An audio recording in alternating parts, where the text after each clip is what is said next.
Plaza. God. You're writing to the chairman about me?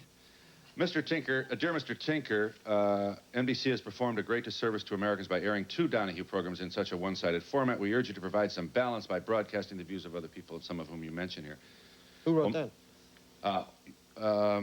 Brzezinski, Zygmunt Brzezinski signed this, Bayard Rustin signed it, and John Ream, the president of Freedom House.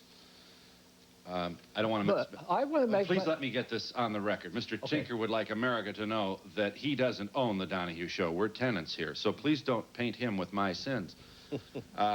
But you are entitled to respond. Well, you see, you made a mistake, and it's very unkind of you to ridicule that caller's concern. Because, yeah, you did. You did. Because the differences between our 2 countries are insurmountable. And I'd like to hear you say specifically how you deal with them. The Soviet Union is a country that believes, as Lenin said, that treaties are like pie crusts. They're made to be broken. Stalin said that there was no more such a thing as sincere diplomacy than there was dry water or iron wood. Now, you are an evolutionist and a rationalist to the core. You think that if enough chimpanzees pound on enough typewriters, they're going to produce the Encyclopedia Britannica. Now, you tell me how you deal. Absolutely. Absolutely. That if we just keep talking, if we somehow, something's going to come out of it that's going to be good if we keep talking. Now, how do you deal with a country that says there's no such thing as sincere diplomacy and that lying and deception is part and parcel of their whole act? How do you deal with people like that? So you're angry with Ronald Reagan, then, obviously. Absolutely. You don't want him but talking... I want to you. When Mr. Reagan has me on his show, I'll question him. Let me just say How do you deal with it?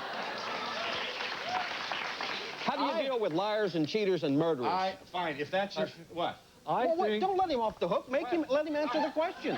How do you deal with them? You're not going to deny that they're liars and cheaters and murderers. You agree the Soviets... I am not going to make that kind of sweeping observation about 260 million people. Fair enough. How about the government? Are they liars and cheaters and murderers? I think this government is... I think the Soviet government is enormously crippled by its failure to exploit the wisdom of its own people. And paternalism and arrogance is the inevitable result of a group of old men who sit behind closed doors making policy without any check and balance at all. Now, that's page 1 of our civics lesson. I'm on your side on that, Mr. Loftin. No, where you and I disagree. If you are, I'm changing sides. I mean, if you're on my side, then I've got to be on the wrong side. But why don't you answer the question? How do you deal with people who are deceitful as a matter of policy? How do you deal with that?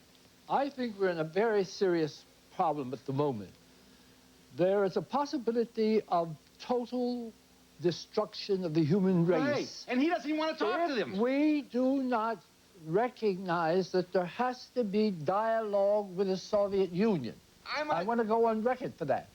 My position is that dialogue ought to be carried on not only with the Soviet government, which is a difficult government, but also I would like to see you interview the real peace movement in Russia. I would like to see you interview Sakharov. I would like to see you interview some of the refuseniks. Have some of the Jews who have been so brutally treated in the Soviet Union.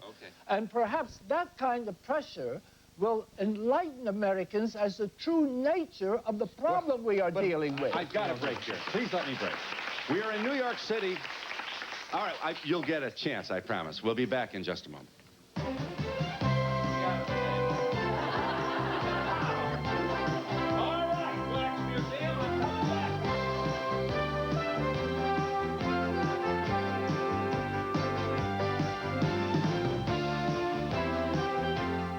Look, I'm only